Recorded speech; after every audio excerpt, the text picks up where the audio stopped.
well. You are recording it? I got a call Is it from a couple recording? members here to come and talk tonight. For those that don't know me, I'm Chuck Feldbush. I've spoken here before the committee on a couple of occasions as of this year. And this year I'm also running as a candidate for the office of sheriff here in Stafford County. I'm going to run something that's unusual this year as a constitutional sheriff, for those that don't know what that means.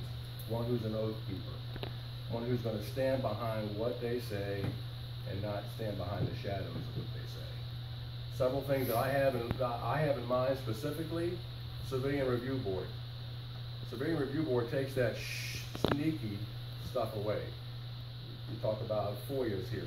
Absent the law that has to be followed, they can be released. There's a big issue now with that, as you see it nationwide. They're all fighting over that. And to do that, you have to have body cams. I'm a big fan of body cams. You've seen what's happened in this area in the last several months. We have a Fredericksburg officer who got terminated for the activities that he performed and the verbiage he used on the body cam. He was terminated for it. Prince William County right now is in the process of purchasing 500 body cams. They hope to be in place by the first of the year. Fredericksburg has 40, started last April with their body cams. Spotsylvania has ordered 43, and they should be up and running here very soon.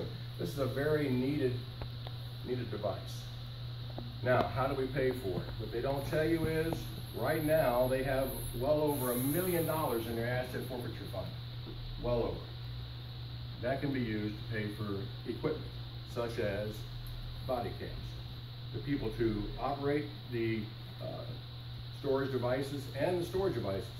And you can pretty much buy the top of the line equipment if you'd like to. There's a number of agencies in the country right now, I believe 5, that have some of the very best that you can get. Is it cheap? No. Now, you can get any kind of body cam, but if you want something that's going to last, that to me is important.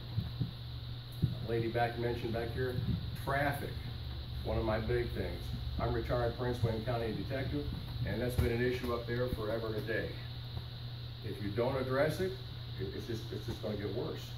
So you have to have a team in place to handle that. I won't go into it any more than that, but right now I can tell you, Thursday afternoons and Fridays, anytime from 12 o'clock till about 5:36, I travel down 610. I live 7.5 miles up in Rock Hill, right on Rock Hill Church. And I can tell you, any day on Thursday and Friday, I see 0 police cruisers on 610 between my house and 95.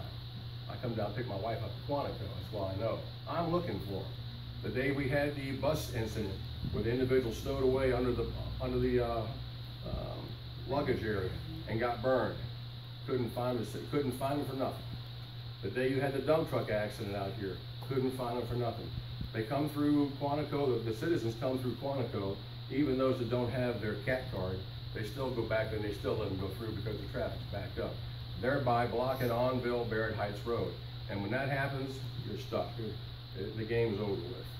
We have no traffic solution whatsoever in place right now. We haven't had one for decades, period.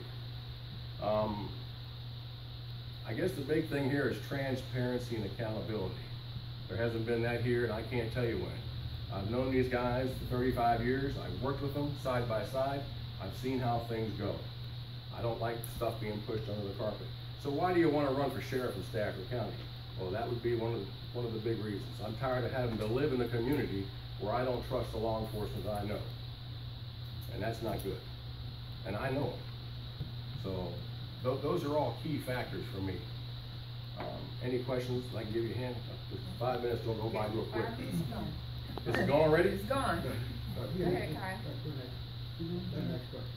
All right, Mr. Feldbush, if say you had a report to your office with your elected sheriff of deputies unlawfully searching seasoned property, searching a vehicle, and pull somebody over and without consent and without a warrant search their vehicle, how exactly would you go about say disciplinary sanctions? I don't know exactly how that all works within the sheriff's department currently, but if that was reported to you and say there was evidence of it, how would you go about, I don't want to say punishing, but reprimanding the officer? Well, it depends on what it is. You have to start from scratch. First of all, it has to be a thorough investigation. Now, anybody that has any dealings with the sheriff's office and their IA staff knows that there's some issues with their internal investigation people. I'm gonna put people in there that are gonna do the job, that you can trust. You don't have to second guess anybody. When you give them a complaint, it will be worked, period. Then based on the factors and what was going on and how it was done, is what disciplinary action you take or not take, depending on it's gotta be legal. We just can't go out here because we got a gun and badge and say, I'm searching a vehicle. You recall recently, the last 2 weeks, where a Philadelphia police officer told the guy, don't sign the ticket, I'm gonna seize the car. Or, I'm sorry, give $10 for the, for whatever ball or whatever it was, I'm gonna seize your vehicle. But he did it on camera. That's why they don't want cameras here. Things are gonna be said, things are gonna be done. We have 2 homicides that were committed by Stafford deputies, one being in June of '08 with David Gandy, one being November of 12 up at Evan Ford Newsom's residence. None of that stuff's been released. If we're gonna be transparent and accountable, we want the information. I wanna see the information, and I know what happened. I was in federal court, stories were changed. Deposition to trial, stories have changed. And they were brought up on it, I got called on. That's what you wanna see change, okay? As far as this, let me get back to the civilian review board real quick. They won't be my friends on this civilian review board. They won't be my family on this civilian review board. I'm related to nobody in this sheriff's office. I have no kinfolk in this sheriff's office, just to let you know. And one other thing I'd like to say real quick. The Hope Over Heroin that you're seeing right now in Stafford County.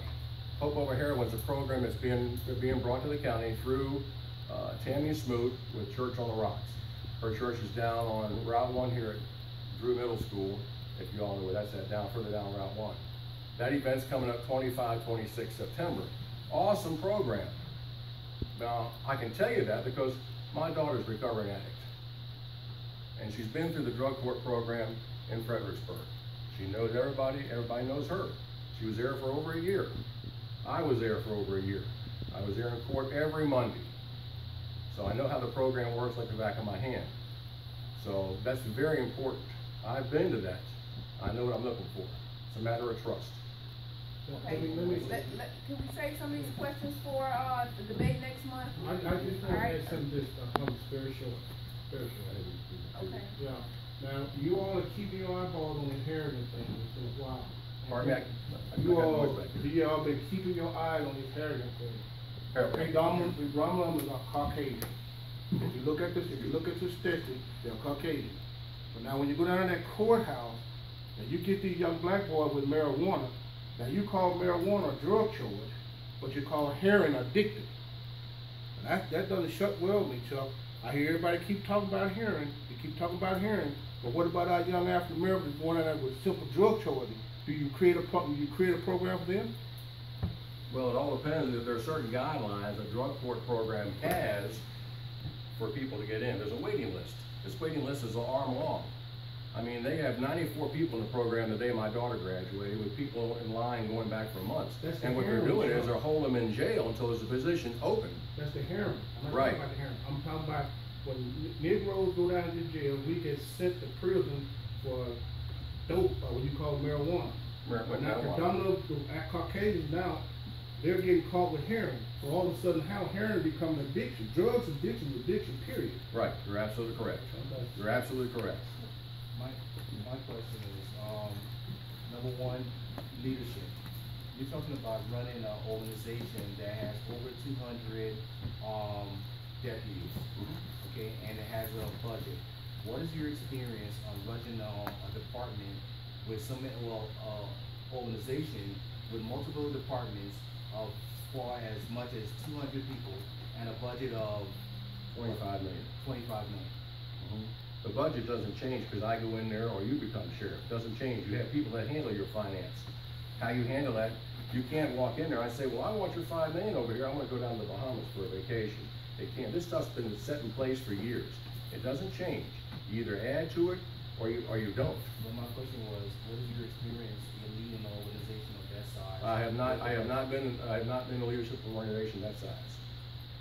What's the largest organization that you have? Not led. I've worked with Prince William. I don't lead at all. I know the question you're trying to narrow me down on. No, the question was very. The leadership doesn't make a difference. I mean, I've been to the mountaintop. I know exactly what I'm looking for when I go in there. I have the people around me that will do this job the same way that you're asking the question right now. CEOs, when they go into these big corporations, they have nothing to do with finances unless you're a CEO/CFO. It doesn't work. That's the only way. That's the only way that works that way. And most of them don't mix whatsoever. You put people in those positions that you trust. It's the same as the deputies that you put guns and badges on. If you don't trust them, you don't hire them.